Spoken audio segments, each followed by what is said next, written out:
By the time the dying slowed, a third of everyone who had lived in Europe was gone. In some towns, half. They had not fallen to an army. There was no border to defend, no enemy to name, no siege that ended when the walls held. The thing that took them arrived quietly, in the folds of a merchant's cloak, in the hold of a grain ship, and it did not stop to ask who deserved to be spared. Within a few years, 25 million people, perhaps far more, simply ceased to be. And then the survivors woke up. This is where most tellings end. The plague passes, the bodies are counted, the horror is filed away. But the horror was not the end of anything. It was a door. Because a continent does not lose a third of its people and keep its shape, the fields still waited to be sown, but the hands that had worked them were fewer now. The looms, the mills, the ledgers, the altars, all of it built for a world that no longer existed. Everything that remained had been made for a crowd that was no longer there. What was left was not simply a smaller Europe. It was a different one. The empty did not stay empty. That is the strange thing the chroniclers could not quite see from inside it. A vacancy in the field became a wage in the pocket. A vacancy in the pulpit became a doubt in the mind. Every absence pressed on the living, and the living, grieving, frightened, unsure, began, without ever deciding to build the world back around the shape of who was gone. Some grew richer than their fathers had dared to dream. Some turned on their neighbors with fire. Some knelt harder before a God who had not answered.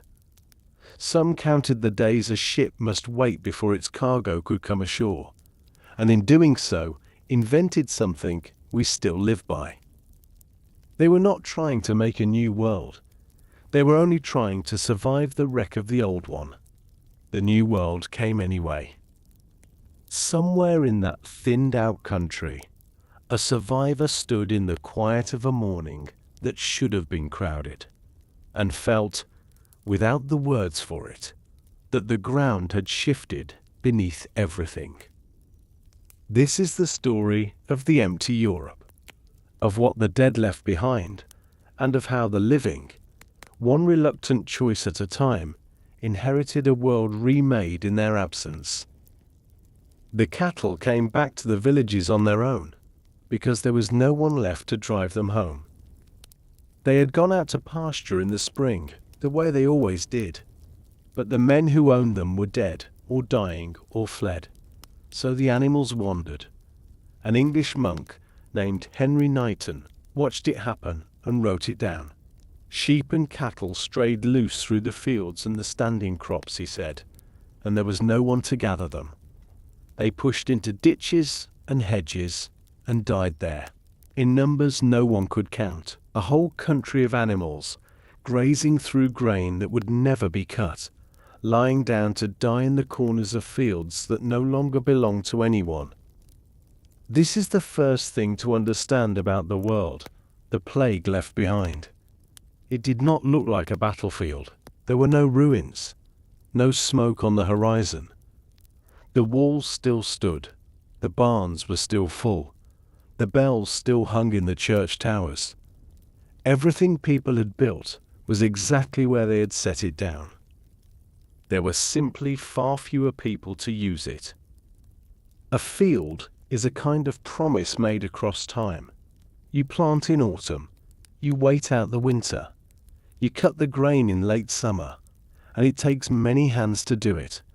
And it takes trust that those hands will still be alive when the wheat turns gold. In the years the plague passed through, that promise came apart. Ripe grain stood in the fields with no one to harvest it. Ground that had been worked for centuries went quiet and began, slowly, to turn back into meadow and scrub. In some corners of Europe, the forest crept back over land that people had cleared generations before. The wilderness did not have to fight for it. It was simply handed back. Walk into one of the emptied villages, and the strangeness sharpens. The houses were still there. Pots still sat by cold hearths. Tools leaned in doorways where someone had left them, meaning to come back. But a village built for 200 souls might now hold 60. Some held far fewer, and a few held no one at all. Every door shut, every room still, a whole settlement waiting for people who were never going to return. The hardest problem in those first months was not the living, it was the dead. There were too many of them, and too few hands to bury them. In the ordinary way of things, a death was a slow and careful event. A priest, a prayer, a grave dug to the proper depth, a name remembered. All of that broke under the sheer weight of numbers. In the Italian city of Siena, a man named Agnolo di Tura lived through it and left an account that still stops the breath. There was no one to be found to bury the dead, he wrote, not for money and not for friendship. Families carried their own to the ditches themselves. Great pits were dug and filled with the bodies, layer after layer. A little earth thrown over each, piled up, he said, the way you build lasagne, with layers between the sheets. And then, in one plain line, he wrote, I, Agnolo di Tura, buried my 5 children with my own hands. He was not a soldier or a saint. He was an ordinary man, and he was describing the most ordinary thing the plague asked of people, to bury their own, alone, without ceremony, and to keep living afterward. There is a detail here that most tellings pass over, and it is worth stopping on. Listen to what the emptied country actually sounded like. A medieval town was loud. Cartwheels on stone, hammers, hawkers, animals, the constant murmur of hundreds of people packed close together. When the plague thinned the streets, much of that fell away, and into the gap came one sound that would not stop. The church bells, tolling for the dead, hour after hour, day after day. In some cities, the ringing grew so relentless and so terrifying that the authorities ordered the bells silenced. They forbade the tolling of death, because the sound of it was breaking the will of the people who were still alive to hear it. So the deepest silence of all was not empty at all. It was a silence that had been ordered into place on purpose, so that the living would not have to count the dead by ear. This was the ground the survivors woke to, not rubble, but absence. A world with all its furniture intact and half its people gone. Fields that no longer needed so many hands. Houses that no longer had owners. Work that still waited to be done by a workforce that had just been cut in two. The survivors did not yet understand what any of that would come to mean. How could they? They were burying children and driving stray cattle out of the wheat. They were counting the empty seats at their own tables, but the shape of the emptiness around them was already, quietly, beginning to press. And a world pressed that hard does not stay the same. If the archive has drawn you this far, into the quiet of that emptied country, then stay a while longer. Follow or subscribe, so these stories keep finding their way to you, not for us, but for them. For the ones who filled these villages and were remembered, if they were remembered at all, only as a number in a chronicle. To hold them in mind for the length of a story is the smallest thing the living can offer the dead, and it costs you nothing but the time you're already giving. Do it now, while you're here inside it with me. And then walk on, because the silence was never the end of the country. It was only the first thing the survivors had to learn to live inside, and the counting, it turned out, was not finished. We say the Black Death as if it names a single thing, a wave that rose, crested, and fell. It arrived, histories tell us, around 1347, and by 1351 it had burned itself out across Europe, and the survivors were left to bury the dead and begin again. That is true. It is also one of the most misleading sentences ever written about the period. Because the plague did not leave. It went quiet for a while, and then it came back, and then it came back again, and it kept coming back for more than 300 years. The great mortality of the 1340s was not the disaster. It was the first of a long series of them.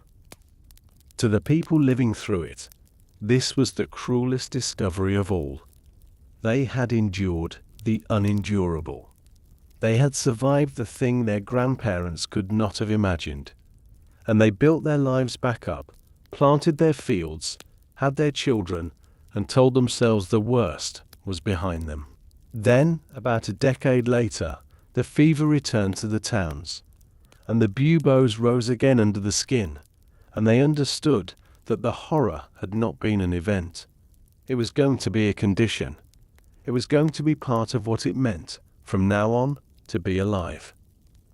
The return that broke them hardest came around 1361, and it came with a particular cruelty that people noticed at once.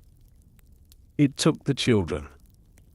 The chroniclers gave it a name for exactly that reason. They called it the pestis secunda, the second pestilence, but in plain speech, across Europe, people called it the mortality of the children, the plague of the young. The French writer Jean Froissart recorded it. This time, the dying fell hardest on the small, and the newly born, on the ones who had come into the world after the first great wave had passed. For a long time, no one could say why. But historians now offer an explanation that is quietly astonishing, and it turns on a single hard fact about how the body works. The adults who lived through 1348 had, in a sense, already met the disease. Those who survived it carried some resistance in their blood, a body that had fought the sickness once, and, if the same enemy returned, stood a better chance the second time. But the children born in the years after knew nothing of it. Their bodies had never been tested. They had no defense, inherited or earned. So when the plague swept back through, it moved past many of the parents and reached straight for the sons and daughters who had been born into the fragile calm between the waves. Think about what that meant inside a single household. A man and a woman survived the worst pestilence in human memory. They rebuild. They have children in the quiet years, and they let themselves hope. And then the sickness comes back and takes those children while sparing the parents, as if the disease had studied the family and chosen precisely the ones with the most life still ahead of them. A generation of parents was made to bury the future twice. And this is where the real arithmetic of the age begins. Not the arithmetic of a single catastrophe, but of a slow, grinding subtraction that would not stop. Here is the pattern. A wave passes. The dying ends. The survivors marry younger, have more children, and the population begins, cautiously, to climb. It rises for a few years, and then 1361, then 1369, then 1374, and on, roughly once a decade. The plague returns and cuts it back down. Up a little, cut, up a little, cut. For generation after generation, Europe was like a man trying to climb a slope of loose gravel. Every step up was answered by a slide back down. The numbers could not gain a foothold, and so a continent that had lost perhaps a third of its people in the first wave did not spend the next 50 years recovering. It spent them staying down. The scale of that is hard to hold in the mind. In many parts of Europe, the population did not return to what it had been before 1347 for 150 years, in some places longer. There were regions of England and France where the number of people alive in the year 1500 was still lower than it had been in the year 1300. 2 centuries, and the hole had not filled. The plague settled into Europe the way a chronic illness settles into a body. It became endemic, a permanent resident, flaring up somewhere on the continent almost every year, exploding into a great city outbreak every decade or two. Milan, Florence, Paris, London, each would have its year of horror, and then another, a generation later. It would go on tolling through the centuries, through the Great Plague of London in 1665, and later still to Marseille in 1720, before it finally, mysteriously, began to loosen its grip on the West. So the emptiness the survivors woke to in the last part was not a wound that time would close. It was a wound that kept being reopened, on a schedule no one could predict and no one could stop. And yet, and this is the thing the chroniclers, counting their dead, could not have seen, a population held down for 150 years is a very different force in the world than a population that dies once and recovers. A brief shock, the old world can absorb and forget, but a shortage that will not end, a scarcity that outlives the people who first suffered it and hardens into the ordinary condition of life, that does not just wound a society. That changes what a human being is worth. The survivors could not see it yet. They were still counting downward, still burying the young, still watching every recovery slide back into loss. But the very permanence of the emptiness was about to do something no plague had ever done before. It was about to reach into the oldest and most rigid arrangements in the medieval world, the bargain between those who worked and those who owned, and begin, quietly, to turn it upside down. It started, as these things do, in the fields, with a simple question that no lord had ever had to answer before. If half the hands are gone, and the harvest still must come in, then who exactly is now holding the shorter end of the rope? For as long as anyone could remember, the rule had run one way, and everyone alive understood it without being told. There were always too many people and never enough land. A man who worked the soil was the cheapest thing in the medieval world, because there was always another man just behind him, ready to take his place the moment he faltered. Land was the treasure. People were plentiful, and so the person who owned the land held every card, and the person who worked it held almost none. This was not a cruelty anyone had invented. It was simply arithmetic. When there are more hands than there is work, hands are worth little, and the men who own the fields can set the terms. Wages sat at the bare edge of survival. Rents ran high. And at the very bottom of it all sat the serf, the vilain, bound to his lord's land, owing days of unpaid labor, unable to leave, unable to marry off his own daughter without permission and a fee. He was not quite a slave, but he was not free, and the whole weight of custom and law pressed down to keep him exactly where he was. For centuries, that pressure had held. It felt less like a system than like the shape of the world.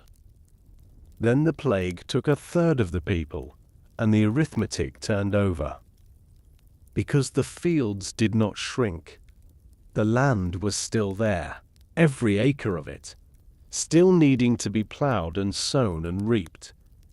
What had vanished were the hands, and overnight, in the space of a single terrible year, the cheapest thing in the world became the scarcest.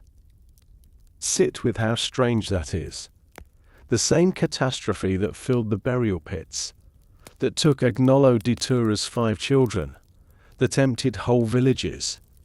That same catastrophe reached down to the lowest, most powerless man in Europe, and, without meaning to, placed something in his hands he had never held before. Value. He was suddenly, and for the first time, hard to replace. The dying had made the survivor precious. And the survivors began, slowly, to feel it. A man could set down his tools and know something his father could never have known. That if this lord would not pay him well, the lord in the next valley would.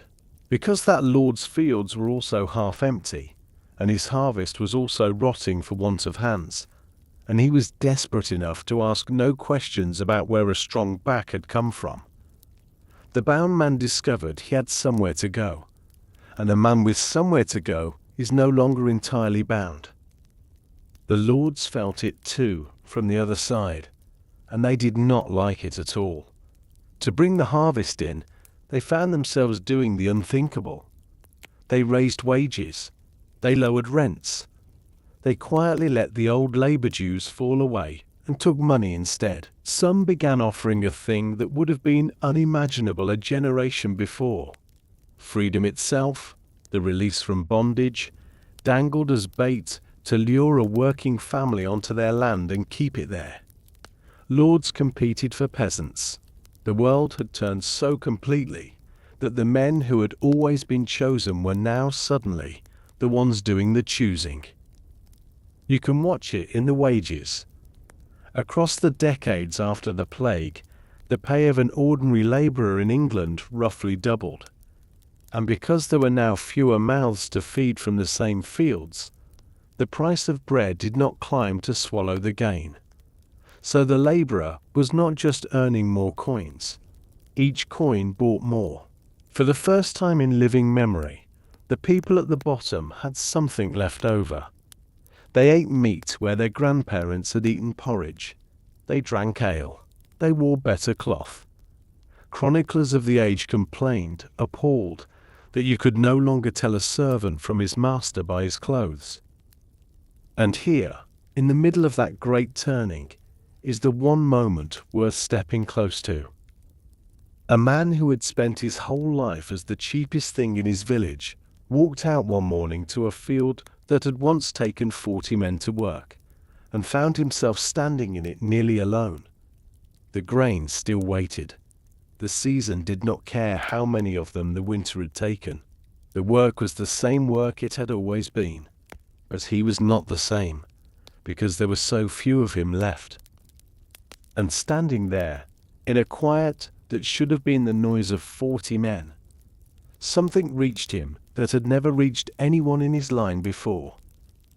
If he laid down his scythe and walked away, this harvest would fail. The Lord knew it. He knew it. His work, the thing that had always been worth nothing because anyone could do it, was worth something now, because there was almost no one left to do it. He had no word for what he was feeling. There was no word for it yet in the mouths of men like him. But it was the oldest force in human affairs, waking up for the first time in a peasant's chest. He did not raise a fist. He did not make a speech.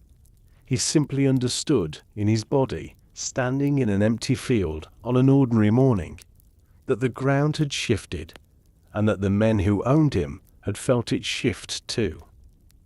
Multiply that one man by a whole continent. That is what was happening, silently, in 10,000 fields at once. The most rigid arrangement in the medieval world, the iron bargain between those who worked and those who owned, was coming loose at every joint, not because anyone had risen up to break it, but because death had quietly removed the one thing that held it together, a surplus of desperate men. The people who owned that world watched it slipping and felt the old order dissolving under their feet, and they reached, as frightened, powerful people so often do, for the one instrument they were certain they still controlled. They would make it illegal.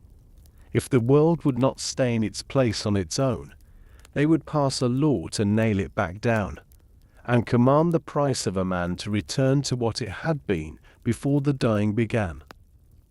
The dying had not even stopped when the first law arrived. It was the summer of 1349. The plague was still moving through England, still filling the pits, and in the middle of it, the King's Council sat down and issued an emergency decree about wages. Bodies were still being carried to the churchyards, and the men who ruled England had already identified the true threat, not the disease, but the price of a labourer. They called it the Ordinance of Labourers. 2 years later, Parliament made it harder and sharper, and gave it a name that would echo for the next 30 years, the Statute of Labourers. Read it now, and it sounds almost like a man shouting at the tide. The law commanded that wages return to what they had been before the plague, to the exact levels of the year 1346, as though the years since had not happened, and the dead might yet come back to work. It declared that every able-bodied person under 60 who held no land and no trade must accept work from anyone who offered it, at the old rate, and must not refuse. He made it a crime for a worker to leave his village in search of better pay, and, this is the part that gives the whole thing away, it made it a crime for an employer to offer more. Stop on that last clause, because it is the confession hidden inside the law. You do not forbid something that no one is doing. The men who wrote this statute were not imagining a danger. They were staring at one. Lords everywhere were breaking ranks, outbidding one another for the scarce hands they needed, and the law was a desperate attempt by the powerful to stop themselves, to bind every landowner to a promise they were all individually tempted to break the moment the harvest came due. It was a cartel written in the language of the crown, and like most such agreements, it began to leak the instant it was signed, because each lord's own empty fields whispered a stronger argument than any statute.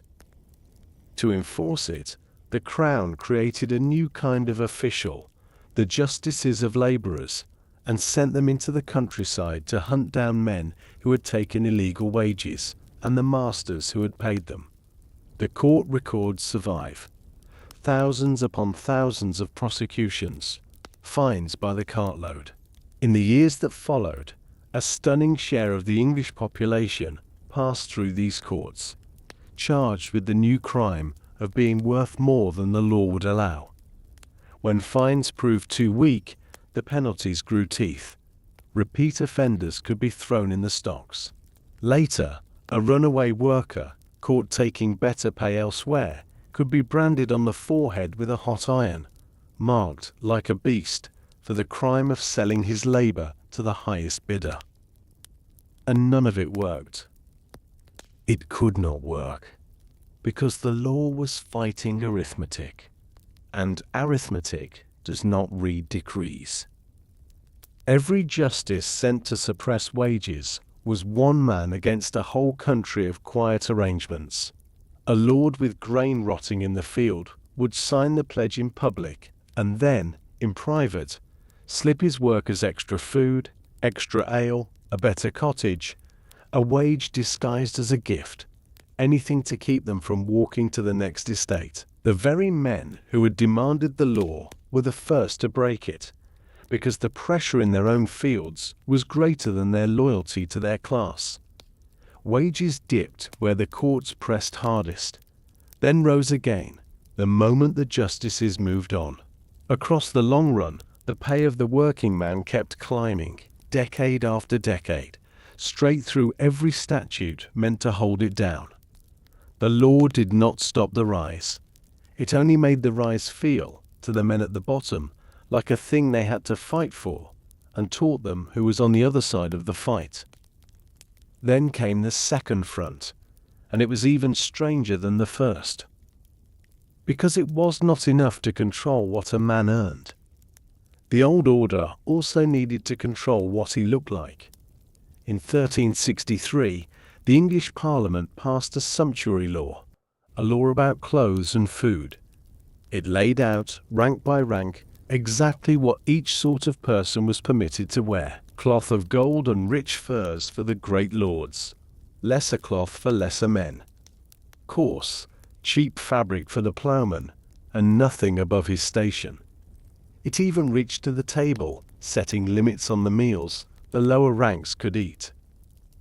Ask why a country still burying its dead would trouble to legislate the width of a peasant's belt, and you find the whole anxiety of the age laid bare. The hierarchy of the medieval world had always been visible. You could read a person's entire place in creation from across a market square, in the cloth on their back, the food on their plate, the quality of their shoes. That legibility was the order, and now the newly paid survivors were buying good cloth and eating meat, and dressing, God forbid, like their betters. The signs were coming unstuck from the ranks they were supposed to mark. A servant might pass for a gentleman. The eye could no longer sort the world into its proper layers. So they tried to legislate the surface of society back into place, to make the poor look poor again by command, since they had stopped looking poor on their own. And this law failed even faster and more completely than the wage law. It was almost impossible to enforce, endlessly ignored, repealed and reissued and ignored again.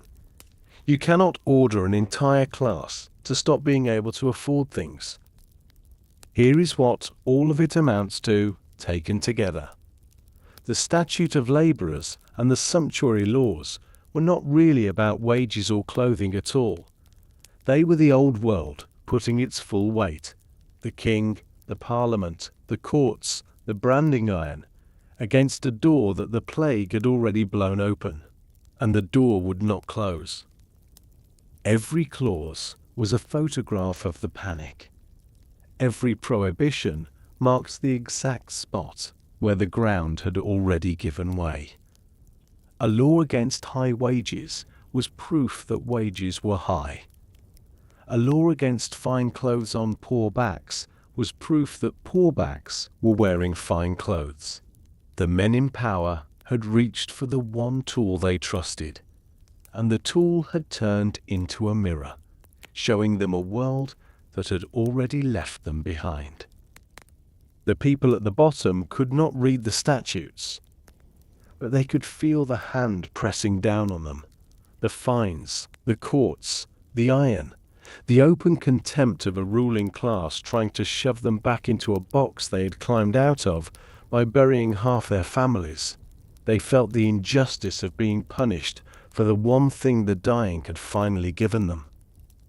And a people who have tasted their own worth, and are then told by law that they are worth nothing, do not stay quiet forever.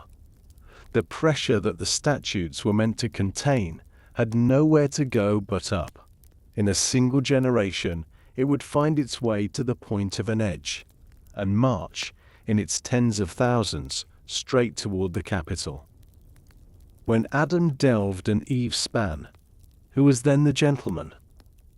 A wandering priest named John Ball had been preaching that line for years, in churchyards and market crosses across England, and the men who ruled the country understood it for what it was, the most dangerous sentence in the kingdom. It was a rhyme a child could remember, and inside it sat a question that could bring down the world. In the beginning, Paul told the crowds, when Adam dug the earth and Eve spun the thread, there were no lords and no serfs. No one owned another man. There was no gentleman. So where had the gentleman come from? Who had decided that some were born to command and others born to bend? Not God, he said. Men had done that. Men had drawn the line between master and servant, and what men had drawn, men could rub out. This was the truly revolutionary thing the plague had loosed. and it was far more dangerous than any demand for higher pay. For as long as anyone could remember, ordinary people had believed that the order of the world was fixed by heaven. The lord in his hall, the priest at his altar, the peasant in his field, each stood where God had placed him, and to resent your station was to resent creation itself. That belief was the deepest foundation the whole structure rested on. It cost nothing to enforce, because the people enforced it inside their own heads. They obeyed not merely because they were made to, but because they believed obedience was right. The dying cracked that belief.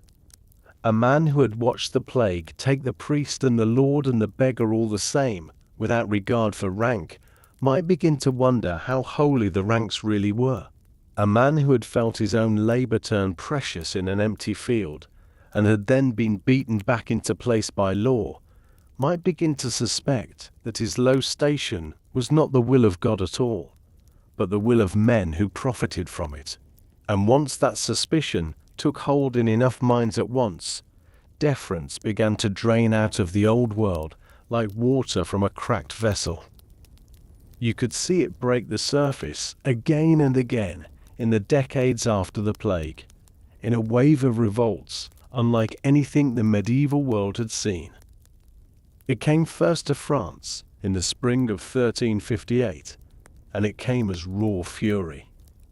The kingdom was already broken, its king a prisoner of the English, its countryside picked over by roaming soldiers, its peasants taxed to ruin to pay for a war they kept losing, and they rose. The nobles sneered at the rebels with a mocking nickname, Jacques Bonhomme, Jack Goodfellow, the simple peasant, and so the rising took the name, the Jacquerie. For a few weeks it burned across the country north of Paris. Manor houses put to the torch, the fury of generations let loose all at once, and then the knights regrouped and cut the peasants down in their thousands, and the whole thing was over, almost as fast as it had begun. It was not a strategy, it was a scream. 20 years later, it surfaced again, in the richest city in the world, and this time it wore a different face. In Florence in 1378, it was not starving peasants but working men, the Ciompi, the laborers who carded and combed the wool that made the city its fortune. They were the ones whose hands did the hardest, filthiest work in the great cloth industry, and they had no guild, no voice, no vote in the running of the city that lived off their sweat. So they seized it. For a few extraordinary weeks, the lowest workers in Florence held the government in their own hands and demanded a place in it. And then the powerful families closed ranks, starved them out, and crushed the experiment. But it had happened. The men at the very bottom had reached up and touched power, and everyone had seen it. And then, in the summer of 1381, it reached England, and came closest of all to the throne. The spark was a tax. To pay for the endless war with France, the crown had imposed a poll tax, a flat charge on every head, rich and poor alike, so that a labourer paid the same as a lord. It was the third such tax in 4 years, and it landed on a people already seething under the wage laws and the branding irons, and it was the insult that broke them. From the counties east of London, the commons rose in their tens of thousands and began to march on the capital. This was no blind scream like the Jacquerie. They moved with terrifying purpose. They opened the prisons. They burned the tax records, the very ledgers that fixed their obligations, and they hunted down the king's officials. When they poured into London, they dragged the Archbishop of Canterbury himself out of the tower and struck off his head, because he was the Chancellor, the man whose name was on their misery. And at the centre of it all stood their demands, spoken aloud to the boy King Richard, only 14 years old, who rode out to meet them. They wanted the end of serfdom, the end of bondage, no more lords over free men. They were asking, in plain words, for John Bull's rhyme to be made law. For one strange day, it seemed they might win. The frightened boy king agreed to everything: freedom, pardons, the abolition of villenage, all of it, and had it written into charters on the spot. And then, the moment the danger passed, he took it all back. Their leader, Wat Tyler, was killed at a parley. The charters were revoked. The king's men rode into the rebel counties and hanged the ringleaders by the score. John Bull, who had preached that no man was born a gentleman, was hanged, drawn and quartered, and his head was set on London Bridge for the crowds to see. When frightened villagers asked whether the promised freedoms would be honoured, the answer that came back down from the throne was as cold as anything in the age. Villain you are, the king is said to have told them, and villains you shall remain. So the revolts failed, every one of them. Crushed, scattered, their leaders butchered, their charters torn up. If the story were only the story of the risings, it would be a story of defeat. But the risings were never the real force. They were the foam on top of a deeper tide. And the tide did not care that the foam had been beaten down. The lords won every battle in the streets and the fields, and went on losing the long war anyway, because the thing pushing wages up and bonds apart was not the rebels. It was the empty land itself. You could hang John Bull. You could not hang the arithmetic. Serfdom in England was not abolished by the Revolt of 1381. It was never abolished at all. It simply faded, decade by decade, bargain by quiet bargain, a lord releasing a family here, a payment replacing a labour due there, until one day men looked up and found that the thing they had marched and died to end had, without a single victory, quietly ceased to exist. The bond between master and man was dissolving. But there was another bond the plague had strained even harder, older and deeper than the one that tied a serf to his lord. The bond between a frightened human being and heaven. And when the dying came, and the prayers went up, and the answer that came back was silence, that bond began to crack in a way no law and no rebellion could ever have caused. Draw a line down the middle of Europe, running roughly along the course of a river called the Elbe, and you split the continent into two opposite answers to the very same question. West of that line lay the world we have been watching come apart: England, France, the Low Countries, the Western German lands. There the empty fields lifted the peasant up. Hands were scarce, so hands grew dear. So the men who owned the land competed for them, raised their wages, loosened their chains, and let the old bondage quietly rot away. It would be reasonable to expect the same cause to bring the same result everywhere. The plague respected no border. It emptied the villages of Poland and Prussia and Hungary, exactly as it emptied the villages of Kent. The shortage of hands was just as real east of the river as west of it. The surviving worker there was every bit as precious. The result was the exact reverse. East of the Elbe, in the centuries after the dying, the peasant was not set free. He was fastened down, lower, harder, and more completely than he had ever been bound before the plague arrived. Historians have a name for the thing that happened there. They call it the second serfdom. While the western serf was slipping out of his chains, the eastern peasant was being locked into new ones. Laws appeared that tied him to the soil he was born on and forbade him to leave. The days he owed his lord in unpaid labour multiplied, from a few a year to several a week. A countryside that had once held its share of free men was pressed down into bondage during the very same span of years in which the West was climbing out of it. So here are two peasants, standing in two emptied fields, a few hundred miles apart. The same disease has thinned them both. The same scarcity has made them both hard to replace. And one walks slowly toward freedom, while the other is driven deeper into a cage. The plague dealt them the identical hand, and their worlds moved in opposite directions. The simple explanation, the one we have leaned on so far, cannot carry this. If the empty land by itself lifted the Western peasant, then the empty land by itself should have lifted the Eastern one too, because the land was just as empty on both sides. The emptiness alone did not decide the outcome. Something else chose which way the pressure would break. That something was power. Who could push back, and who could not? In the West, the peasant had somewhere to stand. The towns were many and growing, and there was an old principle woven through them that everyone understood. Town air makes you free.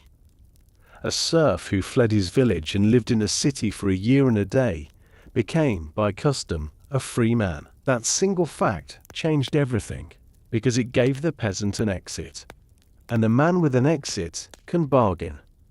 Above the lords sat kings strong enough to check them. Around the peasant lay markets and choices. When the shortage came, the Western lord had to compete, because his workers could simply walk away. In the East, there was no exit to walk toward. The towns were few and thin and weak. There was no city a fleeing peasant could vanish into. No year and a day to freedom. Often no strong king above the nobles to tell them no. The lords there did not merely own the land. As a class, they owned the state itself. So when the same shortage struck, the Eastern lord did not raise his peasant's wage to keep him. He did something a Western lord could only dream of. He made it illegal for the peasant to leave at all, and every other lord, sitting in the same assembly, agreed to do the same. Where the Western peasant met a dozen competing offers, the Eastern peasant met a dozen landowners who had quietly closed every road at once. And then came the cruelest turn of all, the one that ties the two halves of the continent into a single knot. As the Western cities grew richer, they needed to be fed, and their own farmland could no longer feed them. They needed grain. And the Eastern lords discovered they could grow it, vast estates of wheat and rye, shipped down the rivers to the Baltic ports, to Danzig, and westward to the hungry, prospering cities. There was a fortune to be made in feeding the free West. But grain on that scale needed labor, cheap and captive and endless. So the rising prosperity of the Western worker created the exact demand that made the Eastern workers' chains profitable to forge. The wage climbing in a Yorkshire pocket and the lock closing on a Polish door were not two separate stories. They were the two ends of the same trade route, the same emptiness. One vacancy paid out as freedom in the West. The identical vacancy, carried a few hundred miles east, was collected as bondage. This Eastern night did not lift for a long, long time. In Russia, furthest east of all, serfdom was written fully into law in the middle of the 1600s and was not abolished until 1861. Into the age of the railway and the telegraph, tens of millions of human beings still owned, still bound to the ground beneath them, in a system whose deepest roots reach back to those first plague years when the surviving worker had become, for the first time, a thing worth chaining down. There is a small echo that carries the whole weight of it. The forced, unpaid labor those Eastern serfs owed their masters had a Slavic name, robota, the word for drudgery, for toil that is not chosen. Centuries later, a writer reached for that same old word to name a machine built only to work and never to refuse. He called it a robot. The word we now give to the tireless artificial servant was borrowed directly from the bondage of the peasants east of the Elbe. So this is what the empty land really was. It was never a message. It carried no meaning of its own, no promise of freedom, no sentence of chains. It was only pressure, pressing down, equally, on every field in Europe at once. And where it met a people with somewhere to run and something to bargain with, it prized the old cage open. Where it met a people with no exit and no voice, it slammed that same cage shut and threw the bolt. Death had made the survivor precious from one end of the continent to the other. Whether that preciousness was paid to him as wages or taken from him as a heavier yoke was never decided by the disease. It was decided by the living, by who, in each place, held the power to choose which way the weight would fall. The plague had rewritten the oldest contract between the powerful and the powerless, and rewritten it in two directions at once. But the Lord was never the highest power, a medieval peasant answered to. Above every lord stood the priest, and above the priest, God. And that was the authority the dying had confronted first of all, in the very worst days, when the sickness walked into the one house that was supposed to be safe from it. Every Christian in medieval Europe was promised a good death. Not a painless one, and not a death that came late. A good death meant something precise. It meant you would not die alone. When your final hour came, a priest would be at your bedside. He would hear your last confession and forgive your sins. He would anoint you with holy oil, your eyes, your ears, your lips, your hands, the parts of you that had sinned, and place on your tongue the final bread, the food for the journey. And so your soul would leave your body cleansed, prepared, pointed toward heaven. This was the single most important service the church performed. It was the reason, in the end, that the whole vast machinery of priests and parishes existed, to stand with you at the door of death and see you safely through it. The plague took that promise and broke it in front of everyone. It broke it in the cruelest way imaginable, by killing the very men whose duty was to keep it. Think about what the priest's duty actually required of him. To give the last rites, he had to come close. He had to lean over the dying, breathe their air, touch their skin with oil, press the bread to their lips. In a plague, the deathbed was the single most dangerous place a person could stand, and the priest's whole calling commanded him to stand there, again and again, house after house, day after day. The parish priest, who did his job faithfully during the pestilence, was signing his own death warrant, and many of them knew it, and many of them went anyway. And they died in enormous numbers. In parts of England, something close to half of all parish priests died in the first outbreak, a death rate as high as the people they served, and in some places higher, because the duty itself carried them into the sickness. The shepherds died faster than the flock. For the survivors, this raised a horror that went far deeper than grief. If the priest could die of the plague as easily as the butcher or the beggar, if the holy oil on his own hands could not save him, then what exactly was his power? The man who was supposed to hold the keys to heaven was dying in the gutter like everyone else. His blessing had not protected him. What good then was his blessing to you? The empty pulpit was not only a practical problem, it was a question, left standing in the middle of every grieving village, that the church would struggle to answer for the rest of its life. But first came the practical problem, and it was severe. So many dying, and so few priests left to attend them, that vast numbers of people were slipping out of the world without the one thing they had been promised. No confession, no absolution, no last anointing. To a medieval Christian, this was a catastrophe beyond the death itself. It meant the soul might go unshriven into the dark, its sins unforgiven, its passage barred. The church was forced into a decision that reveals, better than anything else, how total the emergency had become. In the winter of 1349, the Bishop of Bath and Wells wrote to the people of his diocese with an extraordinary instruction. "If you are dying," he said, "and no priest can be found, then make your confession to any layman, to a neighbor, to a friend." And, he added, in words that must have astonished everyone who heard them, "If no man is present, then even to a woman." Sit with what that permission gave away. For centuries the Church had taught that only the priest, ordained and set apart, could stand between a soul and its sins. Now, in its hour of greatest need, the Church itself was telling ordinary people that they could do it without him. A dying man could confess to his wife.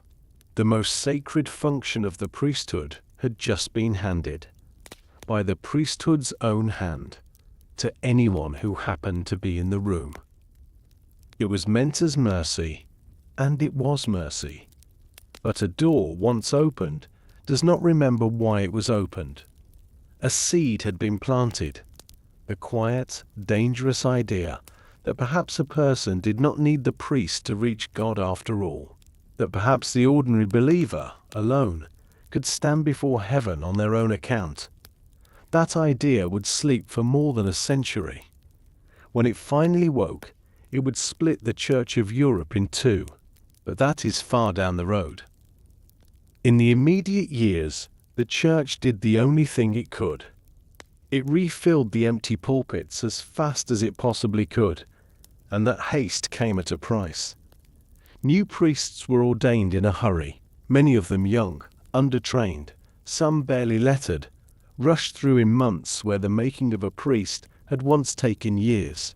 The Church patched the gap with whoever it could find. And the faithful noticed.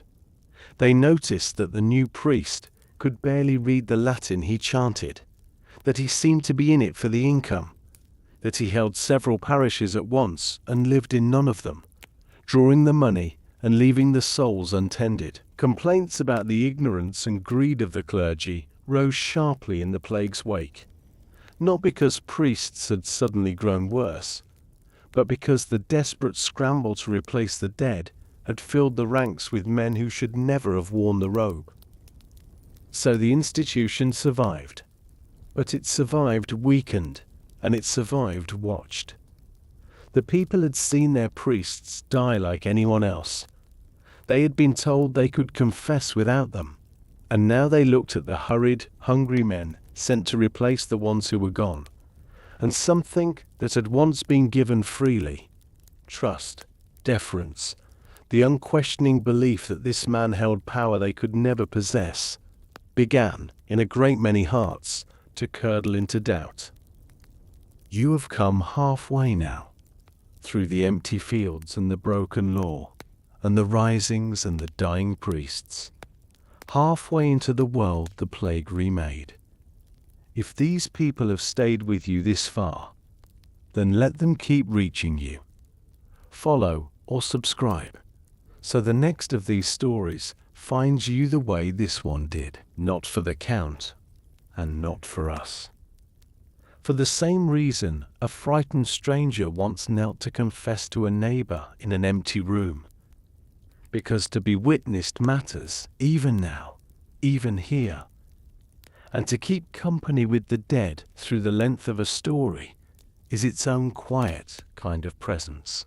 Stay, and let the rest of it come to you.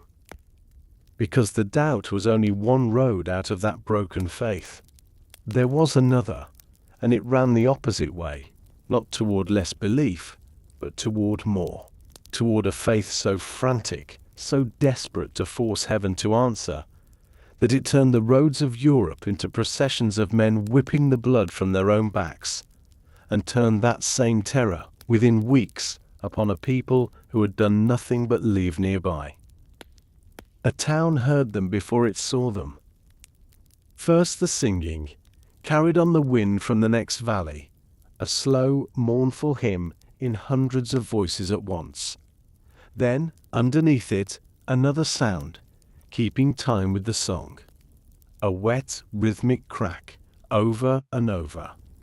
By the time the procession came into view, the people lining the road already knew what was coming. Men stripped to the waist, marching 2 by 2, swinging leather scourges tipped with iron over their shoulders and down onto their own bare backs, until the blood ran down and the road behind them was spotted red. They were called the Flagellants, and for a few years in the middle of the 14th century, they were the most powerful movement in Europe. Their logic was simple, and to a terrified people, it was almost irresistible. The plague was God's punishment. Humanity had sinned, and heaven was answering with death. If that was true, then there was a way out. Someone had to take the punishment. So these men took it onto themselves. They whipped the sin out of their own flesh, hoping that if they suffered hard enough and bled enough, God's anger might be satisfied and the pestilence lifted from everyone else. They organized it like a rite. A flagellant's pilgrimage lasted 33.5 days, one for each year of Christ's life, and twice a day, in the open square of every town they entered, they performed. They fell to the ground in the shape of the cross. They rose and scourged themselves in rhythm, chanting, while the townspeople wept and prayed around them. Thousands joined. Whole processions of hundreds moved from city to city across the German lands and beyond, growing as they went. And this is the heart of it. The silence of heaven. The God who would not answer the ordinary prayers, who let the priests die at the bedside. That unbearable silence was being met with blood. If the answer would not come, they would beat it out of the sky. But a movement built on the belief that heaven had abandoned the church did not stay loyal to the church for long.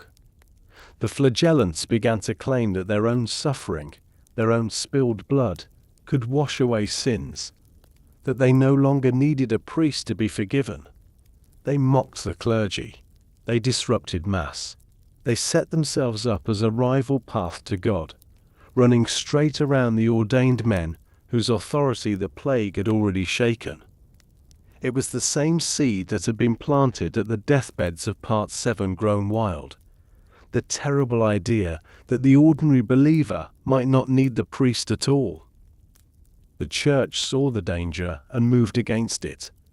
In the autumn of 1349, Pope Clement VI condemned the flagellants outright and ordered them suppressed.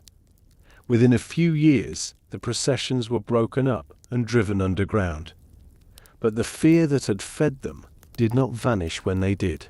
It only turned and looked for somewhere else to go. And a terror that cannot find its enemy will invent one. Remember what the plague was. It came with no border to defend, no army to fight, no enemy to name. It killed without reason and without pattern. And the human mind cannot rest inside a horror it cannot explain. Into that empty space where an explanation should have been, a lie was poured. The oldest and most convenient lie in Christian Europe. Someone had done this on purpose. Someone had poisoned the wells, and the finger pointed, as it had pointed so many times before, at the Jews. There was no truth in it. None. But truth was not what the accusation was for. Under torture, confessions were produced to order. The rumor raced ahead of the plague itself, up the Rhine, from town to town, and behind it came the fire.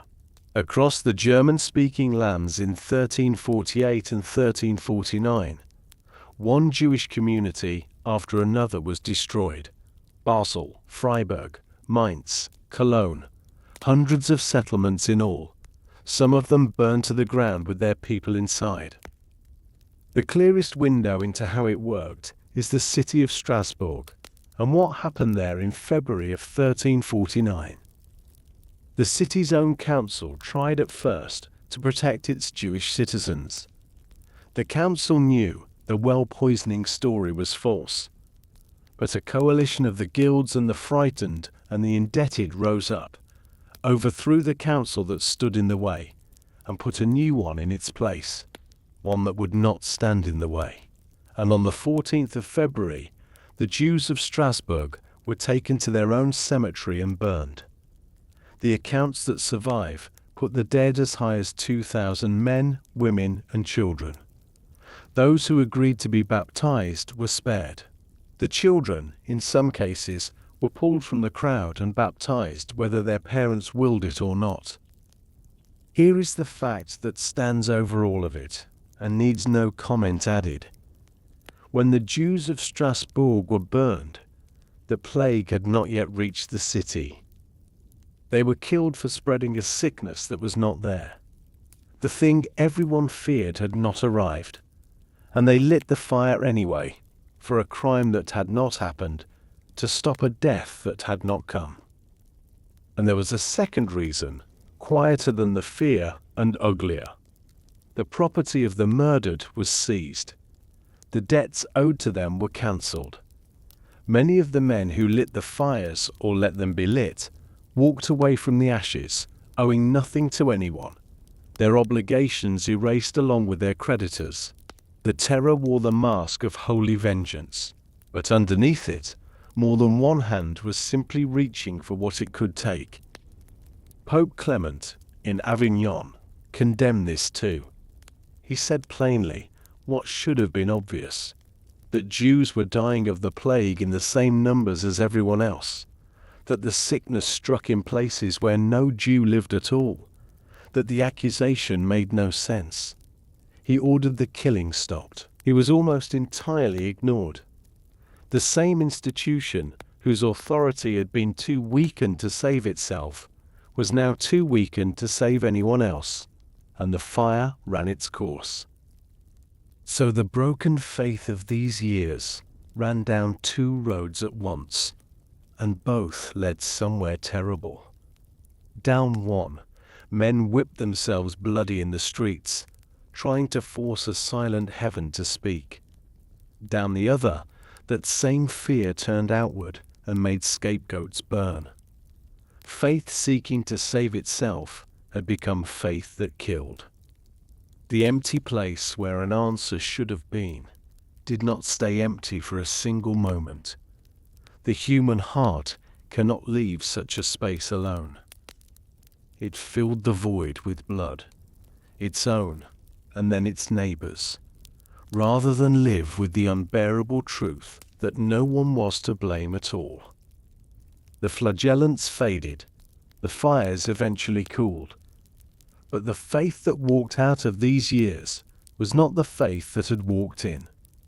It had seen its priests die, been told it could pray without them, watched the Pope defied in the streets, and stared into the pit of what its own terror could do. What it became on the far side of all that, quieter, more personal, more haunted by the nearness of death, is the country the next part walks through. In the churches of Europe, after the plague, a new kind of room began to appear. It was small, often just a corner walled off inside a larger church with its own altar. A wealthy man or woman would pay for it out of their fortune and endow it with enough money to hire a priest.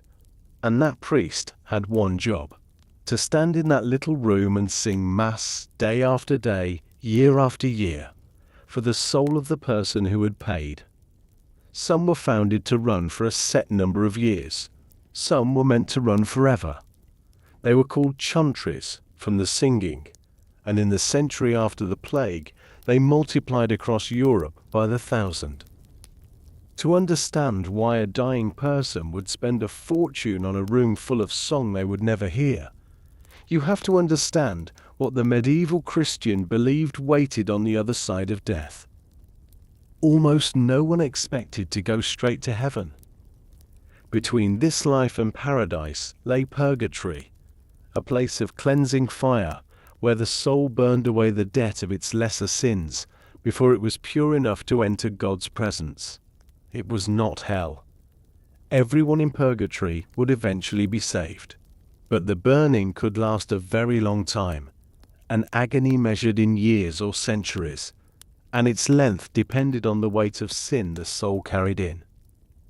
And here was the crucial thing. That sentence could be shortened. The prayers of the living reached down into purgatory and cooled the fire. A mass said for a dead soul took time off its suffering. So the afterlife had in effect an economy, a system of debt and payment, where the living could buy relief for the dead. Now place a plague on top of that belief. Death was everywhere, sudden, and rarely gave a person time to prepare. Everyone had souls they loved burning in that fire, and everyone knew their own turn might come without warning. The result was an explosion of spending on the dead, unlike anything before it. The rich founded chantries and paid for priests to sing for their souls in perpetuity. Those of middling wealth bought what masses they could afford, 100, 1,000, crammed into the days right after their death, when the fire was thought to burn hottest. The poor banded together into guilds and confraternities that pooled their pennies, so that even a labourer might have prayers said over him. A great river of money began to flow across all of Europe, from the living toward the dead. This was the empty pulpit of the earlier part, taking a stranger and deeper shape. The church as a body had once stood between every soul and God, confident and whole, promising to carry the faithful through. But that body had been broken. Its priests had died at the bedside. Its pope had been defied in the streets while the fires burned. Its old collective guarantee had cracked, and into that crack rushed something new. Salvation as a private transaction. No longer something the church simply gave you as part of the great communal machine, but something each frightened person now had to secure for themselves, soul by soul, coin by coin, mass by mass. Where the institution had weakened, a frantic personal effort to save oneself rushed in to fill the gap. You can see the same shift in a small object that spread through Europe in these years, the Book of Hours. It was a private prayer book, made for a layperson to own and carry and use alone. Inside it were the prayers to say at each hour of the day, often beautifully painted, meant for a person kneeling by themselves, speaking directly to God and the saints, with no priest anywhere in the room. It was the most intimate religious object of the age, and it became one of the most common. Faith was turning personal, portable, something a believer did on their own account, in their own hands. The same current ran through the quiet mystics of the time. Men and women who sought God not through the great public rituals, but directly, in the silence of the soul. In an English cell, a woman we called Julian of Norwich, who had lived through the plague and nearly died of another illness, wrote down her visions and set against all the horror of her century a line of astonishing calm, that in the end all shall be well. In the Low Countries, ordinary people who were not monks began gathering to live a deep inner Christian life on their own terms, tending the soul directly, needing less and less of the machinery around it. And in a few places, the doubt stopped whispering and found a voice. In England, a scholar named John Wycliffe attacked the wealth and the corruption of the church openly. He argued that a Christian needed no priest standing between himself and God, that the true authority was Scripture alone, and he wanted the Bible translated into plain English, so that ordinary people could read it for themselves and judge for themselves. His followers were hunted and, in time, burned. In Bohemia, a preacher named Jan Hus took up the same ideas and was burned at a great church council in 1415. Both movements were crushed. Both were, as it turned out, about a century too early. The idea they carried, that the believer might stand before God alone, without the whole apparatus of the church, was put down by fire, but it was not put out. So the church did not fall. From the outside, it may even have looked stronger than before. It built more, endowed more, gathered in the great river of money that flowed toward the dead, and raised grander stone than ever. In wealth and in scale, it grew. But something in the interior had shifted, and it would not shift back. The believer now stood a little closer to God, and a little further from the priest. He had been told, in the worst days, that he could confess without one. He had watched the ordained men die like anyone else. He had learned to pray from his own book, to save his own soul with his own coin, to reach toward heaven with his own hands. The church's grip on the outer world was intact.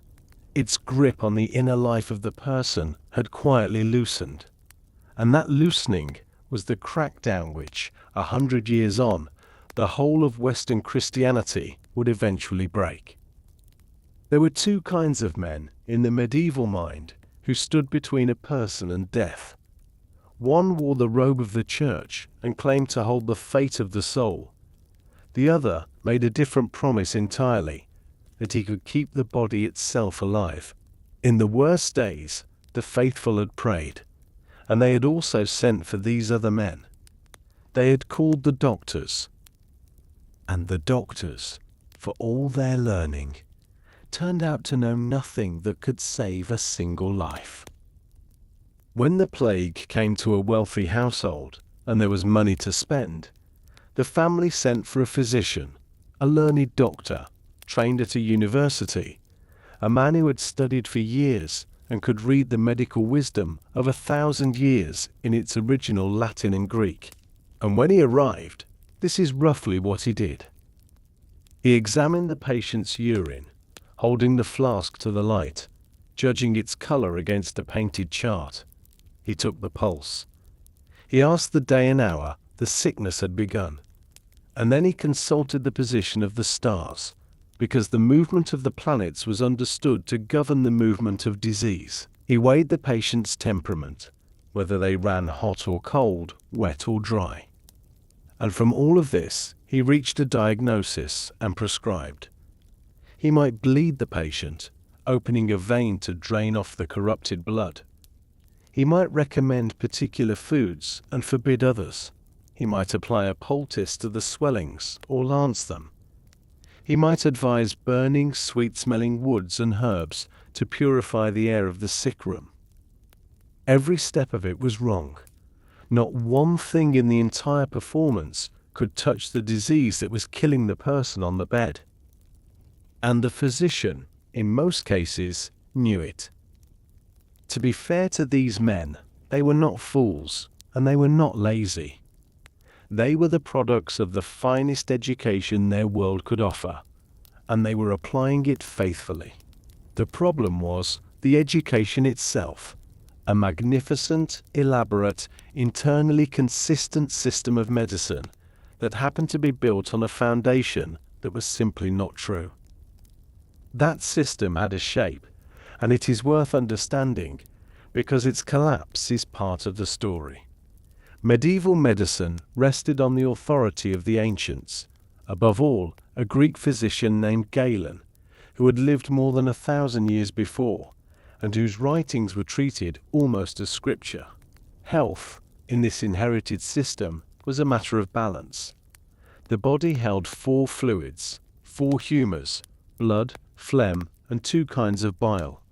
And sickness was what happened when they fell out of proportion. And disease travelled, they believed, not by any living thing passing from person to person, but through miasma, bad air. a foul vapor rising from rotting matter or swamps, or the alignment of the planets, corrupting the air and poisoning whoever breathed it. Working from that, the doctors did their reasonable best. If the air was poisoned, you should purify it, hence the sweet smoke and the strong herbs. If the humors were corrupted, you should drain or rebalance them, hence the bleeding. It all followed, logically, step by step, from the premises. The premises were the problem. There was no bad air. There were no unbalanced humors. There was a bacterium, carried by fleas, carried by rats, and nothing in the whole towering edifice of ancient medicine had ever imagined such a thing, or could do a single thing against it.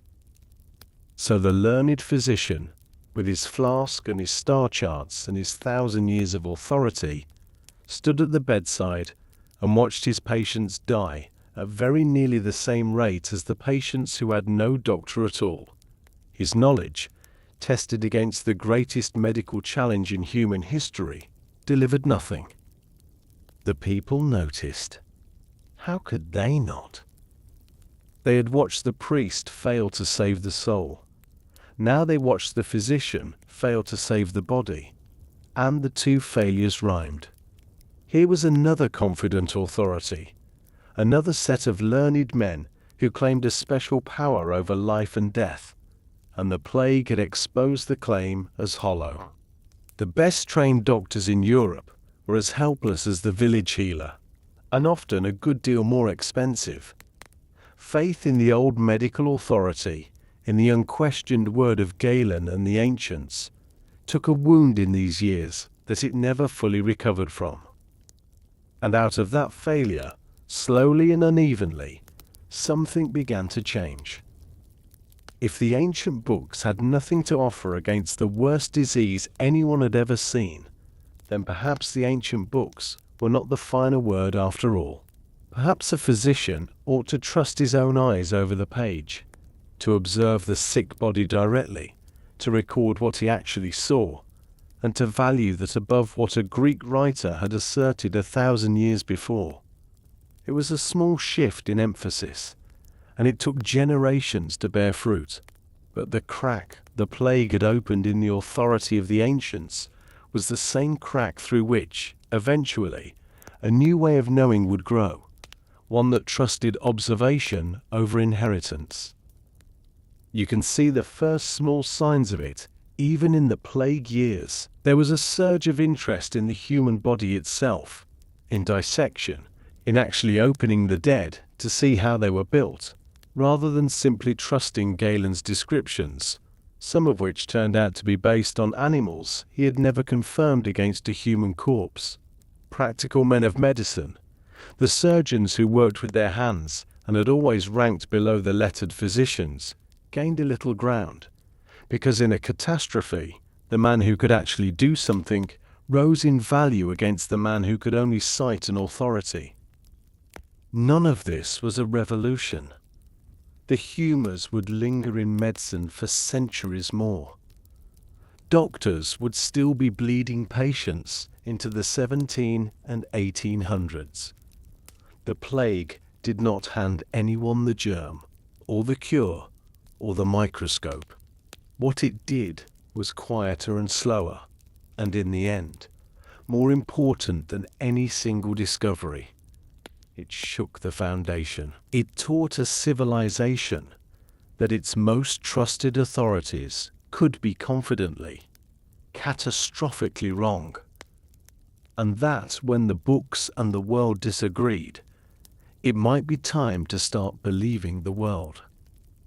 That lesson would take 300 years to ripen into what we now call science. But its first seed was planted here, at 10,000 bedsides, where the learned man's learning failed him, and someone standing nearby began, very quietly, to stop believing. Still, in the desperate present, the failure of the physicians left a terrible practical question unanswered. If no doctor could cure the plague once it took hold, and no prayer could turn it aside, then the only defense left was to keep it away entirely, to stop the sickness from arriving at all. And it was here, in the search for that defense, that the survivors stumbled onto the one weapon that actually worked. Not a cure, a wall of time. They discovered that if you could hold a person or a ship apart from everyone else for long enough, the danger would pass. They learned to count the days, and the number of days they settled on still governs the way the world answers a plague, and still carries, hidden inside its name, the count itself. There is a word you have used without thinking. You used it perhaps only a few years ago, when the world last shut its doors against a sickness. Quarantine. It sounds clinical, modern, a piece of public health machinery. It is not modern at all. It is one of the oldest surviving inventions of the plague years, and buried inside it, in plain sight, is a number. Because quarantine simply means 40. 40 days.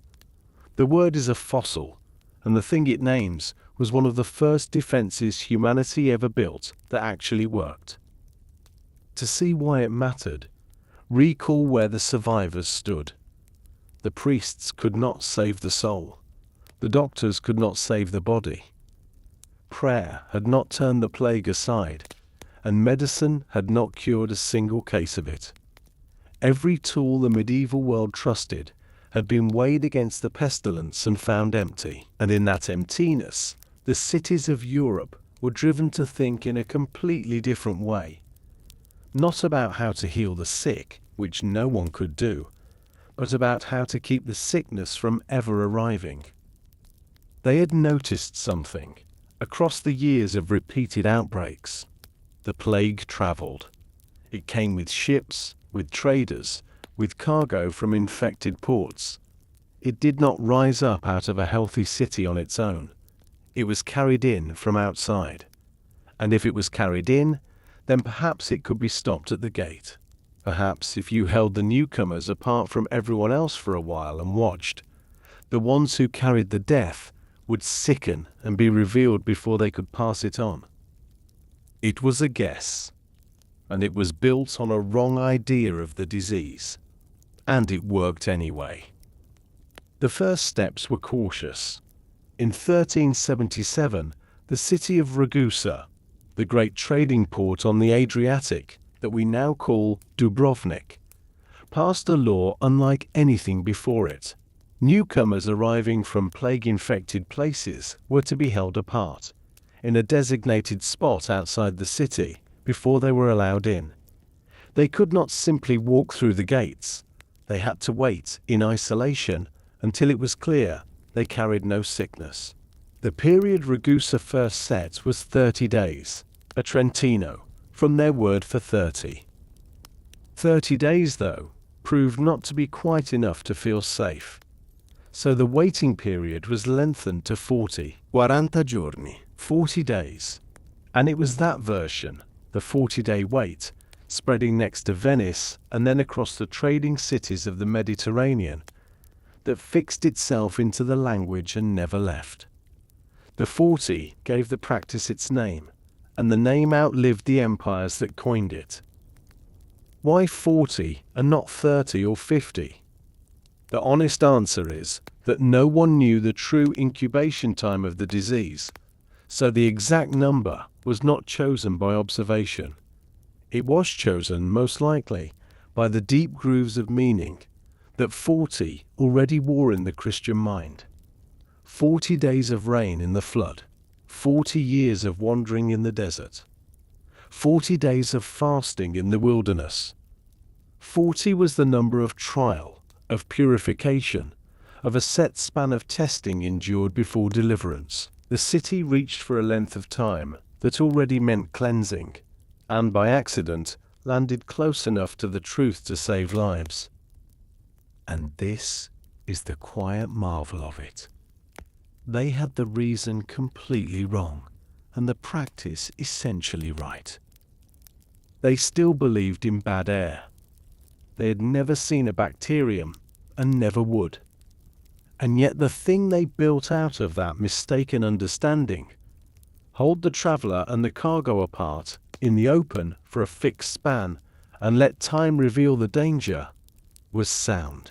Time was the one weapon that actually cut the chain, because a person carrying the plague would, within those weeks, either fall ill and be found out, or come through clean. The wall they built was not made of stone, it was made of days, and it held. Around that core idea, the cities began to build the first true public health system the West had ever known. Venice and others established the lazaretto, an isolation station, often on an island set apart in the lagoon, where arriving ships and their crews and goods were held and aired before they could land. The very word came from the island of Santa Maria di Nazareth, tangled together with the name of Lazarus, the beggar who was the patron of the diseased. Ships flew signals to declare themselves clean or suspect. Bills of health, documents certifying that a vessel came from an uninfected port, began to travel with cargo, the distant ancestor of every customs and health declaration a traveler signs today. And the cities appointed men to run all of it. Health boards, magistracies with real power, empowered in time of plague to do extraordinary things. They could seal a house with the sick inside. They could stop a ship from landing. They could close a market, burn infected goods, forbid gatherings, control the movement of people through the streets. For the first time, a government took formal standing responsibility for the health of its population as a collective body, treated the city itself as a thing that could be defended against disease, with laws and officers and permanent institutions. Step back and see what had happened here. Out of the single greatest failure of medieval knowledge, a medicine that understood nothing and cured nothing, came the foundation of something that would outlast every other response to the plague. Not a treatment, a system. The idea that society could organize itself against an epidemic, could count the days and guard the gates, and take collective, practical action to hold death at the threshold. The chauntry priests and the flagellants and the physicians all reached toward the plague and closed on nothing. The men who counted 40 days reached out and caught hold of something real. Everything modern in the way we meet a pandemic, the isolation of the exposed, the health certificate, the sealed border, the public authority with the power to shut the city down, traces back along an unbroken line to these Mediterranean ports in the last decades of the 14th century, to a wall built out of time by people who did not understand the enemy they were holding at bay. They had found at last a thing that worked. But a defense against the next plague did nothing for the wound the last one had already left. And that wound was not only in the fields and the churches and the halls of the physicians. It was in the mind. Because a civilization that has watched a third of itself die over and over, on a schedule that never ends, does not simply rebuild and move on. It carries the dying inside it. And it begins, everywhere, to make images of death, to paint it, carve it, set it dancing at the edge of every living thing. On the wall of a Paris churchyard, in the years after the plague, someone painted a long line of dancers. They moved in pairs, and in each pair one figure was alive and one was dead. The living were drawn from every rank of the world. The Pope in his triple crown, the Emperor with his scepter, the King, the Cardinal, the Bishop, the armored knight, the fat merchant, the learned physician, the laborer in his rough cloth, the infant in swaddling, and beside each of them, holding them by the hand, carped a corpse, a grinning, half-rotted skeleton with shreds of flesh still clinging to the bone, leading its living partner away with a dreadful cheerfulness. The living hung back. You can see it in the way they were painted, caught mid-step, reluctant, turning the wrong way, reaching after a world that was already behind them. The dead were merry. They had come to collect, and they would not be refused. This was the Danse Macabre, the dance of death, and in the century after the pestilence, it spread across the walls and the woodcuts and the prayer books of Europe until it was very nearly everywhere. The arrangement of the dancers was the whole argument, and it repays a moment's attention. They were set in order of rank. The highest came first, the Pope and the Emperor at the head of the procession, and then the line descended, degree by degree, through every station of the living world, down to the poorest and the youngest at the very end.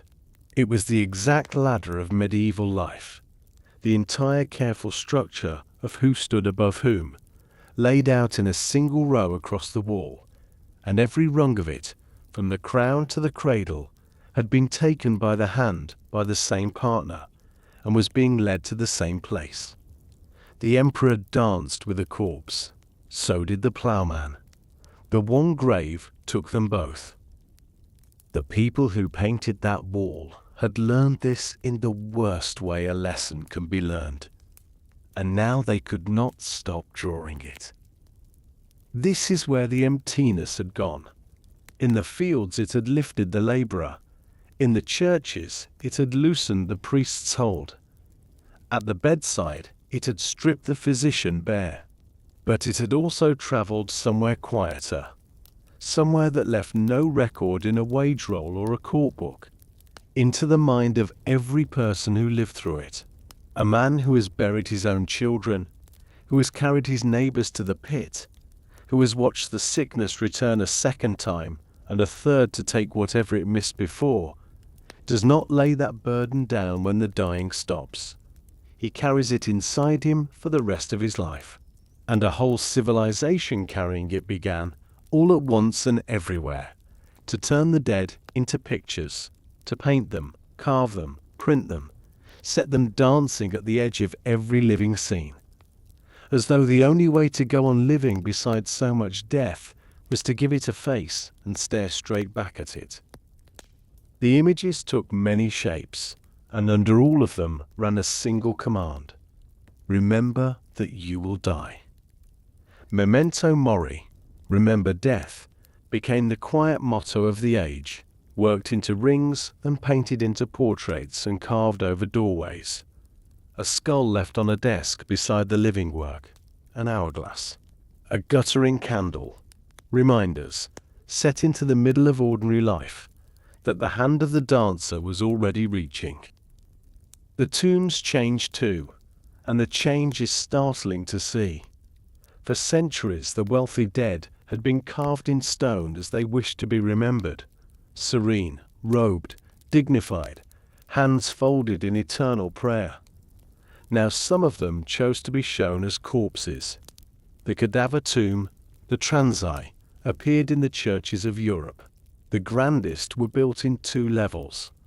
On the upper slab lay the figure in life, in its finery and its office, and beneath it, on a second slab, lay the very same person rendered as a rotting body, sunken, shriveled, the flesh falling from the bone, sometimes with carved worms and toads at their work. A bishop or a duke would commission, while still healthy and powerful, a sculpture of his own decaying remains, and then lie beneath it in the cathedral for the centuries to file past. It was a message to every living eye that read it. What you are, I once was. What I am, you shall become. That exact sentence, in fact, had a form of its own.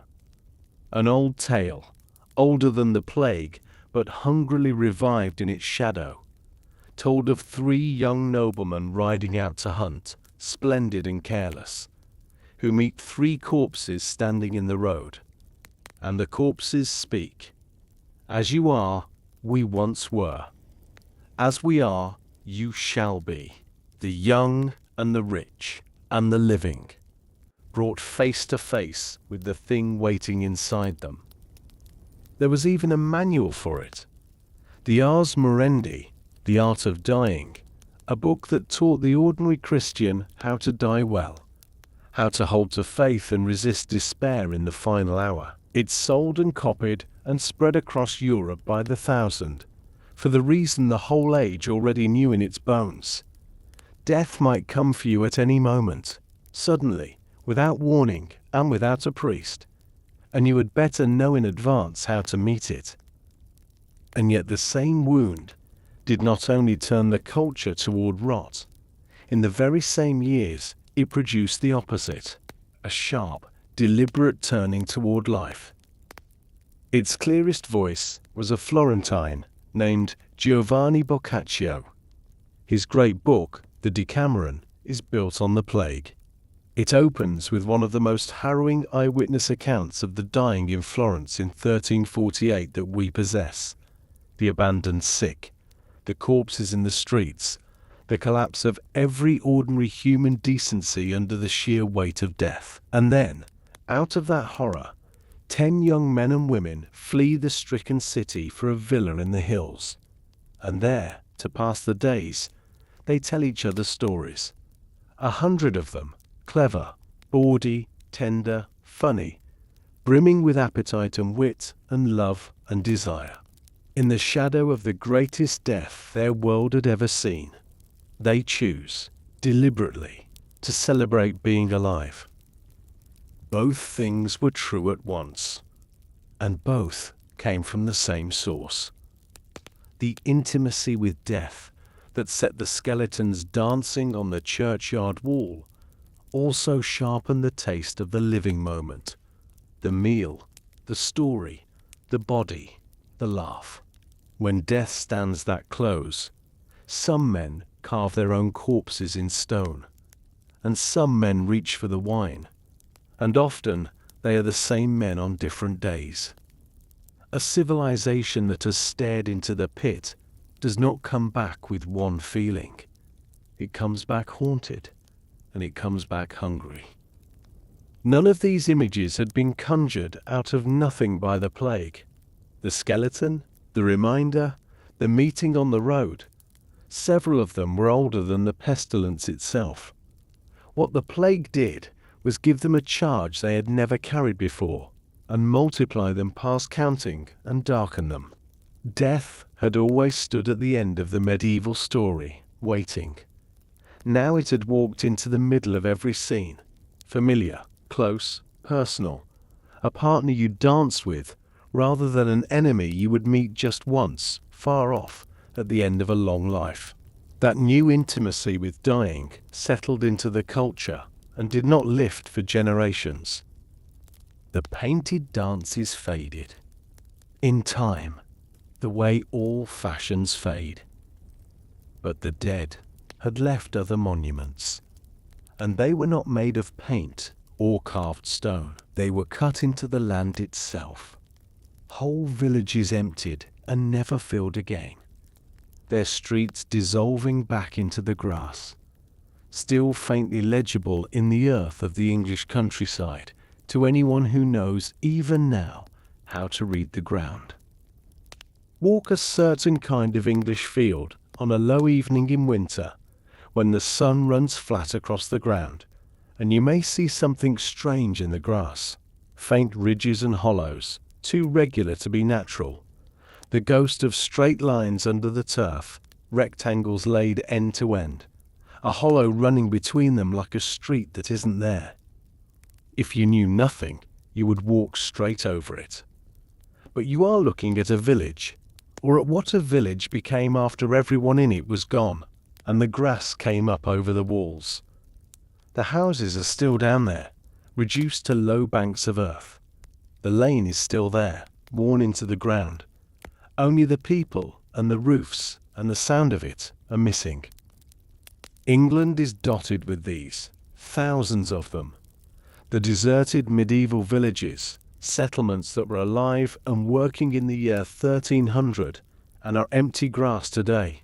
And the most closely studied of them all is a place in Yorkshire called Warren Percy, where archaeologists spent decades lifting the story of one such village out of the ground, layer by layer. But here is the correction the honest telling has to make, because it matters. The plague did not empty these villages in a single stroke. The picture of a settlement struck dead in 1349. Its people all in one grave. Its doors swinging shut forever in a single terrible summer.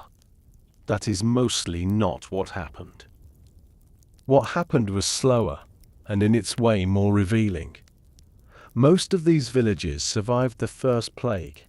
They were wounded, thinned, but they held on. Fewer families, some empty houses, but still a living place. And then, across the long decades that followed, they bled out quietly. A family gave up a poor holding and moved to a larger village, or to a town, where the newly scarce labor could command a better life. Then another family left. The best land nearby was bought up and turned to a use that needed almost no people at all. And one by one, over 50 years, over 100, the houses fell empty and were not filled, until a day came when the last household latched its door and walked away, and no one ever moved in. To understand why they were not refilled, return to the great fact under everything in this story. There were far fewer people now, and there would be for a very long time. Before the plague, Europe had been packed to its limits. Every scrap of workable ground pressed into use, because there were always more mouths than there was good land to feed them. Peasants had been driven to plough thin, stony, exhausted soil, high on hillsides and out at the margins, land that barely repaid the labor, simply because there was nowhere else to go and too many people needing to eat. The dying erased that pressure. Suddenly, there was more than enough good land for the people who remained, and no one, given the choice, stays on the bad. The marginal fields, the high ones, the poor ones, the ones that had never been worth the sweat, were simply let go, abandoned, left to slide back into rough pasture and scrub, and in time, forest. The survivors gathered onto the better ground and let the worst of it return to the wild. Across Europe, the very edges of the cultivated world, won by centuries of desperate effort, were quietly surrendered in a couple of generations. And onto the emptied land came a different kind of tenant, one that ate grass and needed almost no one to tend it. Sheep. The arithmetic was brutal and simple, and the landlords worked it out quickly. Growing grain took many hands, and hands were now expensive. The whole story we have been following, the scarce and costly worker, priced from the other side. But raising sheep took almost none. A single shepherd could manage a flock that grazed hundreds of acres, and wool was pure profit. The demand for it was enormous and growing, feeding the great cloth industries, the same Flemish and Italian looms whose workers we watched rise and be crushed. So a lord facing costly laborers and rich wool prices reached the obvious conclusion. Why pay a village of expensive men to coax grain from the ground, when a handful of shepherds and a great flock of sheep would earn far more from the very same fields? So they cleared the ground for the sheep. Where labor survived on a manor, it was sometimes deliberately pushed out, the last tenants removed, their houses pulled down, the ploughland thrown together into wide pasture and walled off for grazing. The village that plague had thinned, the market finished. It became more profitable to run sheep across a place than to let people live there. And a contemporary would later put the horror of it in a single unforgettable line, that in England now, the sheep were eating the men. This was the final turn of the inversion that had run through the whole story, followed all the way to its coldest end. In an empty field, the surviving worker had discovered he was precious. That was true, and it had lifted him. But value cuts more than one way.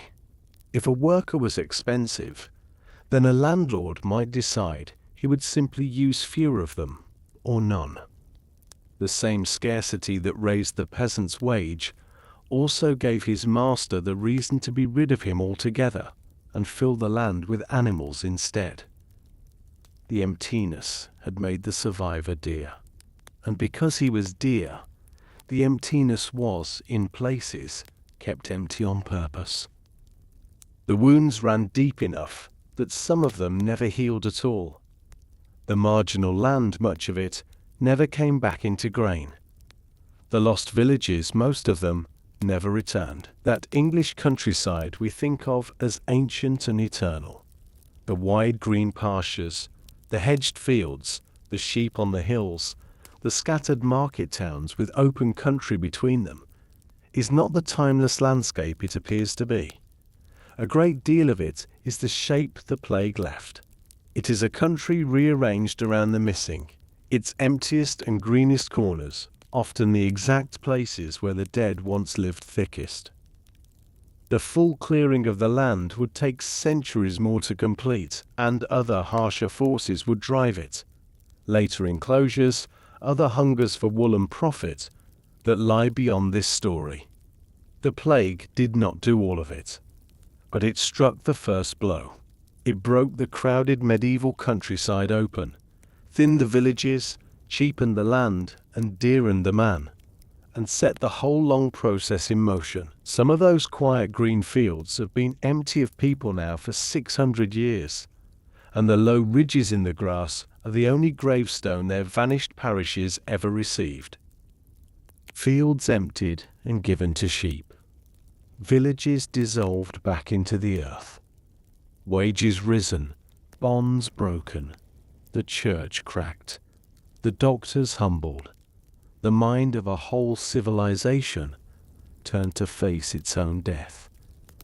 Each of these has been a single thread, and a story, in the end, has to do more than lay its threads side by side. It has to step back far enough to see the cloth they made. The whole shape of the world these frightened, grieving, enduring people, built out of the wreck of the one they lost, without ever once meaning to build a new world at all. The man who had stood in the empty field all those years ago and felt the ground shift beneath his feet grew old. He should not be imagined as anyone in particular, but somewhere a man like him lived out a long life on the far side of the dying, and if he did, he saw a world his grandfather could not have pictured. He had been paid in coin his father never saw, and had eaten meat, and worn cloth a labourer was once forbidden. He had watched a lord ask rather than command. Perhaps his own children had left the village entirely, walked to a town and never come back, free to go in a way no one in his line had ever been free before. He had buried more people than he could name, and he had never once thought of himself as living through the making of a new world. He had only been trying to get the harvest in and stay alive and see his children fed. The new world had been the accident. It was simply what all that surviving had added up to, when enough people did it for long enough. That is the truth that sits under this entire story, and it is worth holding at the end exactly as gently as they held it, which is to say, without ever quite putting it into words. No one built the world that came after. There was no plan. No one in 1350 or 1380 or 1400 looked at the burial pits and the empty churches and the risen wages and said, "Here is our chance to remake the order of things." The people of these years were not architects of a new age. They were the survivors of a catastrophe, grieving and frightened and improvising, each reaching for the nearest thing that might keep them and theirs alive one more season. The freer peasant was only a lord's desperate bid to save a harvest. The cracked authority of the church was only priests dying at the bedside, and a bishop, in an emergency, telling people to confess to each other. The counted 40 days were only a frightened port trying to hold death at its gate. every piece of it was a small, immediate answer to an unbearable present. And out of 10,000 of those small answers, with no hand guiding them, a different civilization assembled itself. Look at the whole of it now, from far enough back to see the shape. In the West, the man who worked had become harder to command and dearer to keep, and the ancient bond that had held him to the soil was quietly rotting away, while in the East, the very same shortage had forged him heavier chains, so that one emptiness paid out as freedom on one bank of a river and as bondage on the other. The church still stood, grander in stone than ever, and yet the believer inside it now knelt a half step closer to God and a half step further from the priest, praying from his own small book, buying his own salvation, carrying a crack that would one day split Western Christianity down its whole length. The learned authorities, the physicians, and their 1,000-year-old certainties had been weighed against the worst disease in human memory and found to contain nothing. And in that failure, something had begun, very faintly, to prefer its own eyes to the ancient page. The land itself had been rearranged around the missing, and over all of it lay a new intimacy with death, a whole civilization that had looked into the pit and come back both haunted and hungry, carving its own corpse in stone with one hand and reaching for the wine with the other. Set those side by side, the freed worker, the loosened faith, the shaken authority, the emptied land. The mind turned to face its own end, and a pattern stands up on its own, without anyone needing to name it. The thing that had held the medieval world in its rigid and ancient shape was, in the end, a surplus. Too many people and too little to go around. A crowd pressing on every field and every station, which made each single life cheap and each old arrangement immovable. The dying took the surplus away, and once it was gone, everything the surplus had pinned in place began, quietly and everywhere, to move. The arithmetic is almost too stark to say kindly, so this story will not say it outright. It will only set the two facts down next to each other, the way the chroniclers set the burial count beside the risen wage, and leave the space between them open, the way the Danse Macabre set the emperor beside the corpse and let the wall make its own argument. A third of Europe died, and the ones who lived walked out of it into a freedom, a mobility, a restlessness of mind their ancestors had never known. Those two things happened in the same place, to the same people, in the same span of years. What the join between them means is not for the teller to declare. It has always belonged to whoever is quiet enough to sit with it. Because the shadow was long, and it was never only bright, the freedom was real, and so was the second serfdom that was its twin. The sharpened mind was real, and so were the burned communities, and the whipbacks, and the 6 centuries of empty villages under the grass. This was not a door that opened onto a better world. It was a door that opened onto a different one, paid for in a coin so heavy that no gain made on the far side of it could ever be called worth the price. The survivors did not receive a gift.